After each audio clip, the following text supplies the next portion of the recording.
Today I'm going to be reading and sharing my thoughts about two very, very special books. But first I wanted to explain a little bit about what's been going on with me the last few months and why my upload schedule hasn't been so consistent. Long story short, in March I got the flu and an upper respiratory infection which turned into pneumonia, which you might know if you have watched a few of my previous videos. All of that lasted a little bit over a month. And then some symptoms started getting better and then some got way worse. And I developed this really severe constant vertigo along with a few other neurological symptoms. And it sucked. I couldn't drive, I couldn't even walk some of the time. I had a really scary few weeks, which wound up in me being in the hospital for a hot minute on suspicion of something way scarier that turned out not to be the case. Most of my tests were fine. I even got an MRI that made me look like a Beetlejuice character, some Tim Burton something. After the hospital, I saw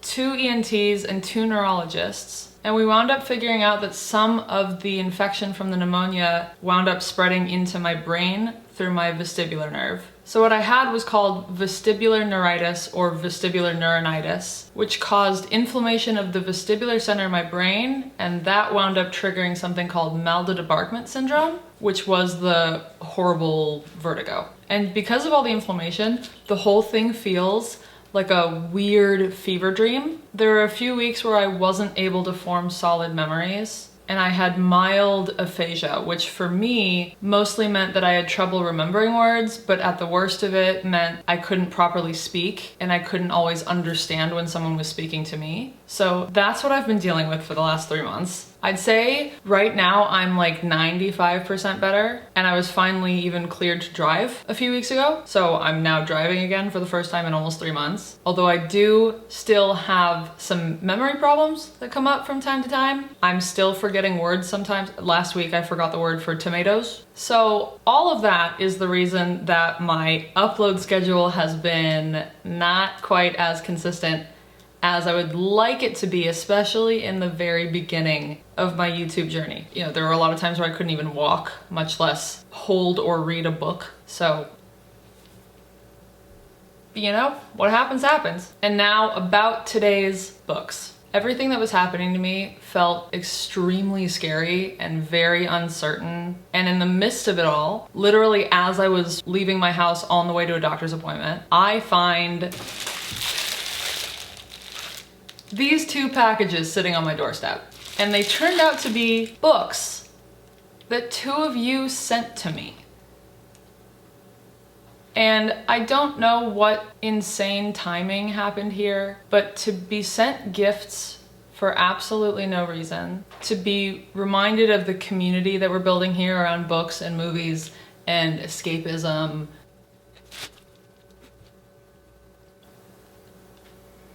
Egg always knows when I'm about to cry. Thank you, Eggo. Hi. I'm going to sound dramatic, but in the midst of all that awful stuff, this felt like the first good thing that had happened in weeks. The thought that I had friends, brand new friends, somewhere out there on the earth who took the time to make me feel loved and cared for, made me smile, even though I was physically actively on my way to probably my 12th doctor's appointment that month.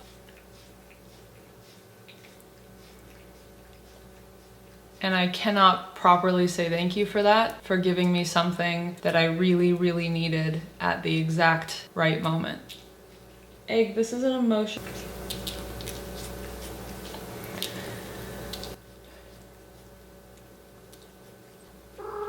Okay. So today, Egg and I are gonna do our best to honor our new friends by reading these books right here. Hold on, this is gonna be loud. So the first book is Paradais by Fernanda Melchor? Fernanda Melchor, I believe. I apologize if that is not the pronunciation. But I got a little note. Enjoy your gift from Tetsujin28 on YouTube. I love the channel. Enjoy the day. Give Egg a treat for me. Paradise, stick with the writing style. It's worth it. From Robert. Robert? Look into my eyes. Robert? I cannot explain how much this means to me. I've already cried like 3 or 4 times over the fact that someone cared enough to send a book. I'm kind of speechless about it. I don't know what you mean by stick with the writing style, it's worth it. It makes me a little bit nervous, but that's a short bitch. We can knock this out right now. How many pages are you? 112 pages. Give me an hour and a half, 2 hours. Give me 2 hours and let's knock this out. Also, give Egg a treat for me. 1 second. You want chickens? Okay, come up here. My animals love this freeze-dried chicken breast. Freeze-dried chicken breast. I originally started giving it to the dogs, but Egg started going crazy for it. They only know what this is if I say chickens in a funny voice. This treat is from Robert, because he loves you.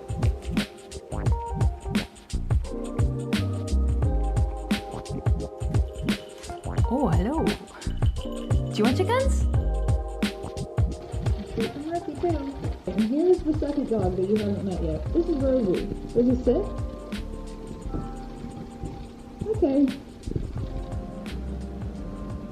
Now that my daughters are snacked up, Paradise. Inside a luxury housing complex, 2 misfit teenagers sneak around and get drunk. Franco Andrade, lonely, overweight, and addicted to obsessively fantasizes about seducing his neighbor, an attractive married woman and mother, while Polo dreams about quitting his grueling job as the gated community's gardener and fleeing his overbearing mother and their narco-controlled village. Each facing the impossibility of getting what he thinks he deserves, Franco and Polo hatch a mindless and macabre scheme. Written in a chilling torrent of prose by one of our most thrilling new writers, Paradise explores the explosive fragility of Mexican society with its racist, classist, hyper-violent tendencies and how the myths, desires, and hardships of teenagers can tear life apart at the seams. Oh boy. Okay, well, let's get into it. I'm gonna blow through the whole book right now.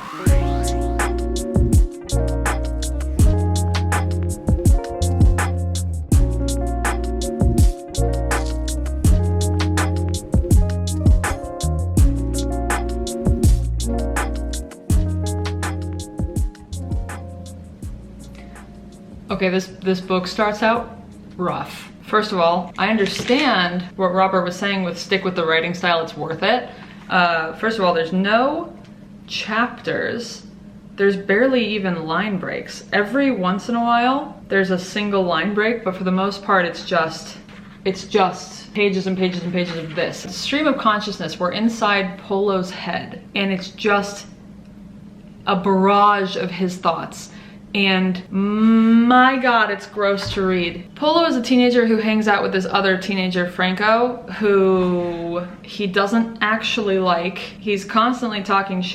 He calls him fat boy. He also describes him with like the grossest descriptors you possibly could imagine. And Franco is very open with him about his habits of self-love, if you know what I mean. His self-love habits and these fantasies that he has about a woman who lives in their neighborhood, and it's just non-stop barrage of insanely misogynistic talk, like beyond this is probably the most misogynistic talk I've personally read in a book, and it's just gross to read. Like the descriptions of everything. Fernando Melchor is describing everything in the grossest way possible, and I know it's on purpose, obviously. We're being put in the mind of these teenage boys who don't seem to be good people. I don't think we're getting a happy ending here. And also, we have some kind of foreshadowing from the very first line of the book. It was all Fat Boy's fault, that's what he would tell them. It was all because of Franco Andrade and his obsession with Senora Marian. Something is gonna happen. Something bad is gonna happen. His next line is, Polo just did what he was told, followed orders. And the thing that reminds me of the most, if you know anything about US history, is after World War II, when a lot of Nazi trials were going on. Oh no, my battery's dying. When a lot of Nazi trials were going on, a lot of them would say we were just following Hitler's orders. We were just following orders. And that's a line that's been used throughout history to take the blame off of oneself and say, well, I did this bad thing, but it's not my fault. I was just following the orders of this person. This person was in charge, and so I just did what I was told. I looked it up. It's actually called superior orders, also known as the Nuremberg defense, because it happened so often during the Nuremberg trials after World War II. And it's a defense that evolves from the duty of obedience which soldiers of all nations owe to their superior officers. So I don't know if that was supposed to be a reference in here at all, but that was the first thing that I thought of. A few minutes later. So Polo clearly thinks of himself as the good guy here, and Franco as this gross, bad person that he's gonna wind up blaming something on. But the misogyny is crazy. They're talking about the neighbor that Franco is in love with, and Polo is talking about how she's just a passable piece of ass, a decent piece of ass who did a reasonable job of disguising her mileage. Ew.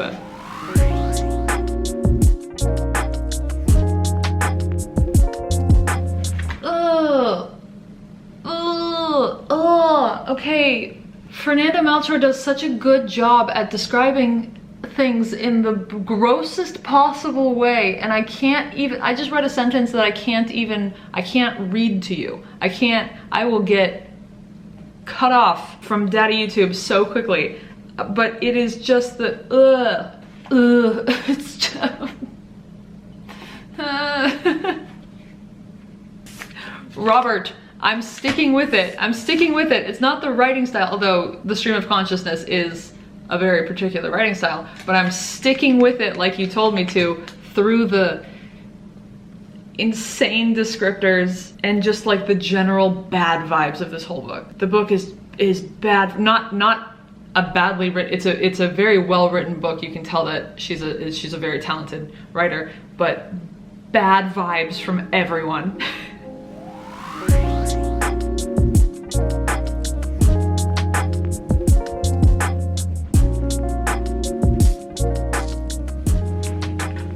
Yeah, Polo is definitely not a good person either. We already saw that he's misogynistic, but he is towards his own mother and his cousin also. His cousin is pregnant, and he keeps calling her a slut. Ugh. Ugh. So I read a Goodreads review about this book that says it's about how male violence is bred and how it festers, which is very apparent. These two boys are very hateful in their own ways, and they both feel very confident in their hate and very self-assured in their hate. They come from different backgrounds, but each of them hates their lives and is trying to get into a position or out of a position. And every single thought that comes from either of them is violence or crudeness or hateful towards someone or dangerous towards someone. It's not a book that you're supposed to enjoy. Definitely not a book that you're flipping through smiling. You're happy that you're reading. And there's just so much linguistic violence already, just in the first, 20 or so pages. And it's jarring to read. And it feels very claustrophobic to be in the consciousness of this boy, this teenager, who has so much hate and so much disregard for the people around him. And it's very uncomfortable. He uses so much abusive language. There's fat phobia. He calls Franco fat boy. He uses the R slur. He uses the F slur. He uses all of these horrible words, and yet somehow that's almost the least offensive part of this book.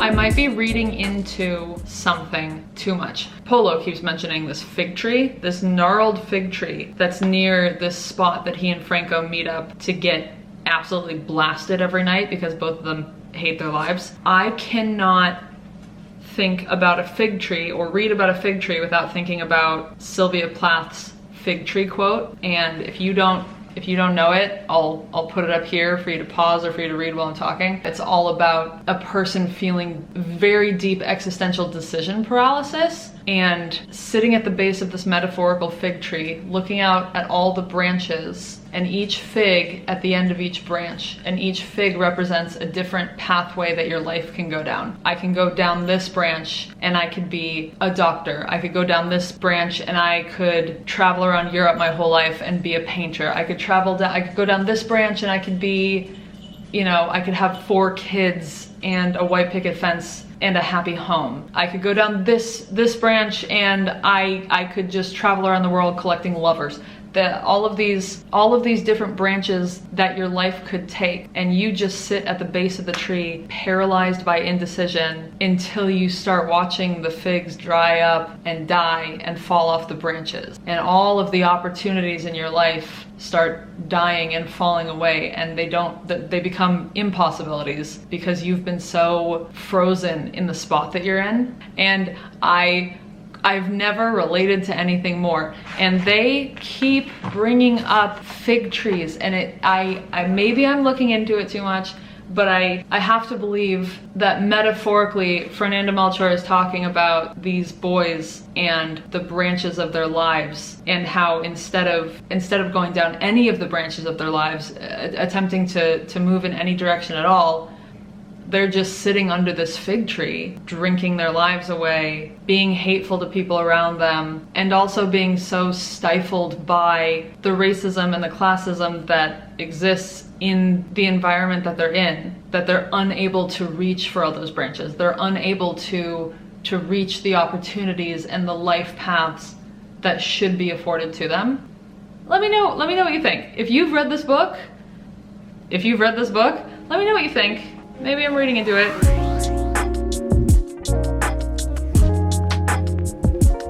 There's also this big discrepancy between these boys wanting to be so grown up, feeling like they're so adult. They're drinking every night, they're smoking cigarettes at 16. That is contrasted with this supposedly haunted house that's in the neighborhood that they drink in. And there's local lore of the Bloody Countess. And so they're cosplaying as adults. They're drinking, they're smoking, and yet they are afraid to pass by this haunted house for fear that the ghost is going to come out and get them. Not to say you can't be afraid of ghosts as an adult. You can absolutely be afraid of ghosts as an adult, but the way it's presented is very childlike. This is the story we were told as kids, and so being legal children still, we believe in this as it was told to us. Also, I can already see the foreshadowing for the crimes that are going to occur, and I am not stoked. And this would be a great time for me to tell you, I can already tell, if you're gonna read this book, check for trigger warnings. There are a lot of them. Trigger warnings including emetophobia, I'm always gonna mention it, SA, violent language, homophobic language, sexist language. I'm sure I'm missing a few, and I'm still only like 30, 40 pages into the book, but check for trigger warnings if you're gonna choose to read this book.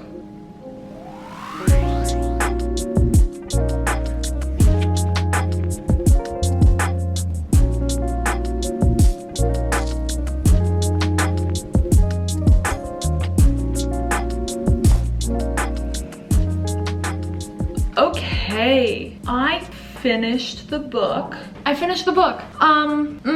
God, that was not fun to read. I was right about the foreshadowing. I was right about the crimes that would come to fruition by the end of the book. Good Lord. Polo starts out the book by saying that's what he would tell them, that it's all Fat Boy's fault. And boy, oh boy, he really sloughs off responsibility for anything throughout the entire book. Nothing is his fault. Nothing at all is ever his fault. It's always someone else to blame, including these crimes, which he was not only a part of, but it turns out he went along with everything. He helped, first of all, with the crimes. He went along with everything. He goaded Franco into it in the beginning. Basically, Polo is just trying to slough off responsibility and everyone else is to blame for absolutely everything. There's a lot of waiting and anticipation in the last 20 pages, which you're already anxious enough from being in the mind of this hateful, misogynistic teenager. It's already claustrophobic, it's already distressing enough to be in there, and then there's this sense of anticipation and waiting and waiting and waiting at the end, and then you are presented with this big horrible crime, this big horrible series of crimes, and you go from anxious to angry and disgusted, and it is whiplash, and it just causes more anxiety. And wow, I can't say I enjoyed myself while I read the book, but Fernanda Melchor is obviously such a talented writer. There's not a single sentence in Paradise that makes you anything less than deeply uncomfortable. And I just need to say something that is a little bit of a spoiler, but I'm giving you a warning. I'm giving a fair warning right now. So, spoiler alert, if you wanna fast forward to this point to get past the spoilers. 5, 4, 3, 2, 1. Polo is most likely the father of his cousin's baby, which I didn't expect. It's a gross book. I didn't expect incest. God, and that just makes all the slut shaming surrounding her so much more angering. So much more angering. Oh, she's a slut because she got pregnant. How did she get pregnant, you dipshit? What? By you being a slut with your cousin. What are you doing? Anyway, that was Paradise by Fernanda Melchor. I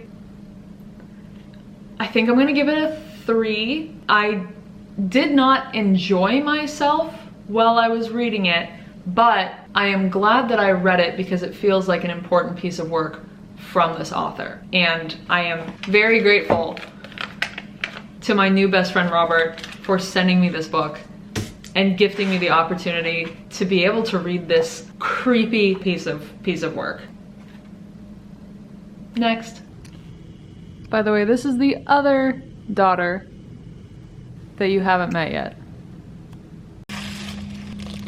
The next book I was sent is called Crush by Richard Seiken. And it says, I read this last year from the library and loved it so much I actually bought it for myself to reread and annotate. I hope you love it too. Monica, thank you so much. I love you. I don't know who, if anyone, knows this about me yet, but I love poetry, and I already know who Richard Seiken is. I don't have a book by him, except now I do. I am so excited to read this, it's insane. Oh, and the foreword is by Louise Gluck, who is one of my favorite poets, so that's amazing. It's a powerful new collection of poems driven by panic and obsession. 2 books about obsession. I got sent two books about obsession. What does that say about me? Do I come off as a little unhinged? So I know who Richard Seiken is. I've never actually read anything by him. I am very, very excited to get into this. So let's go.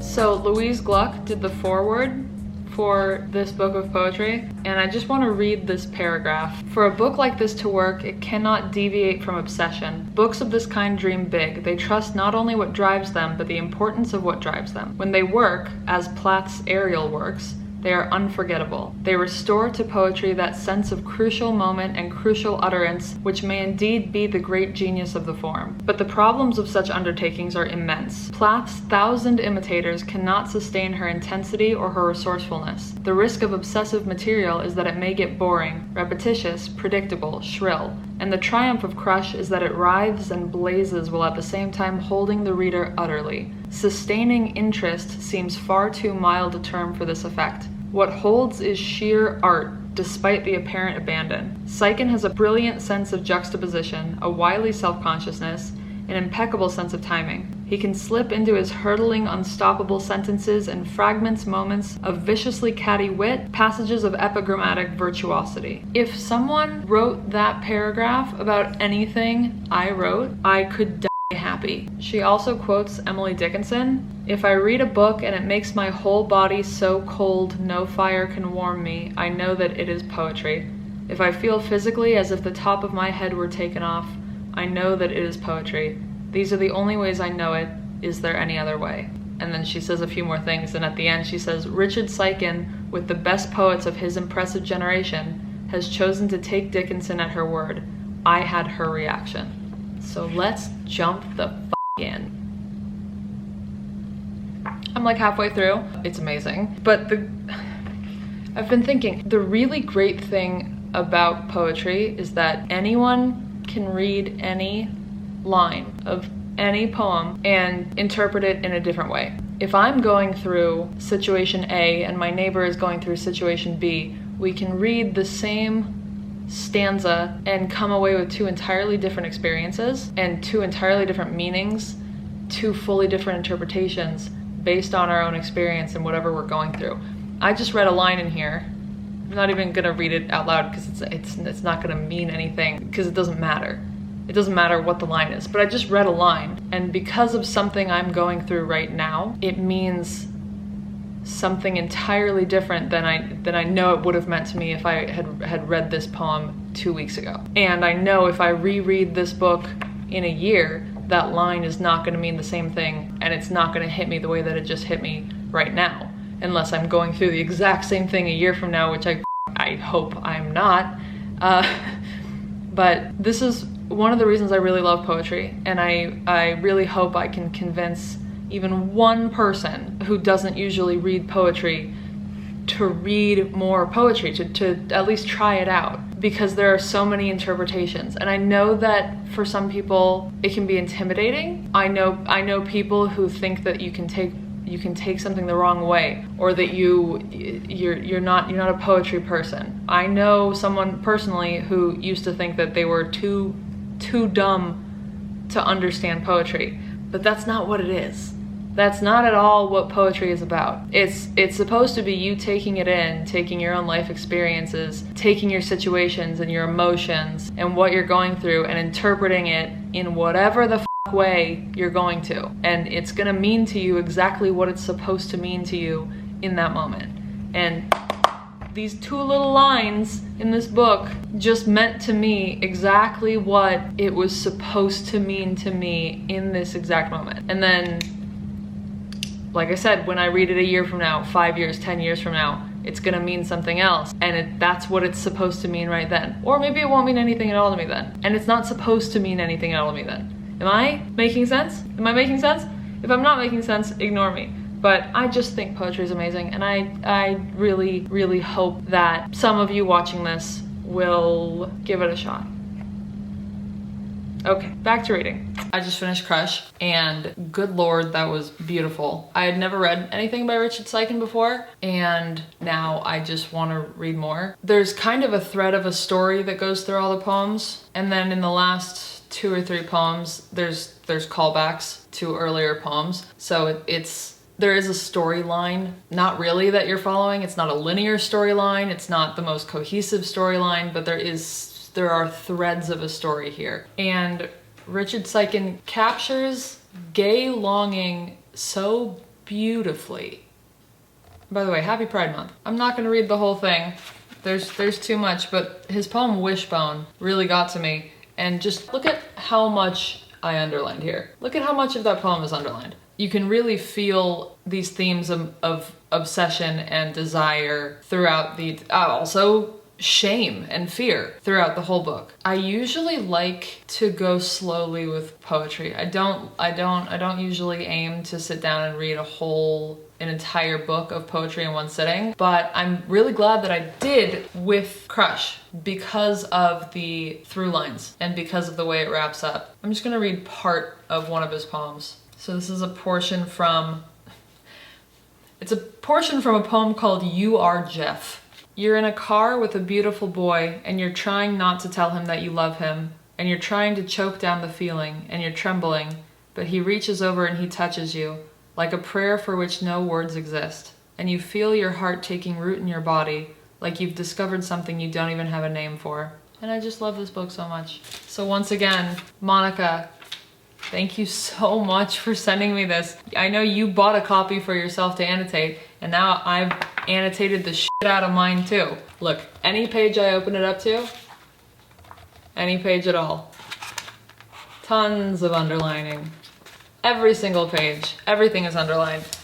So now I've had just a really beautiful time reading books that were sent to me at just the right time by two of you, and I can't talk about it more because I can't start crying again. I am so thankful for the community that we're growing here and for these 6,000 something internet friendships I have now. It just feels really cool.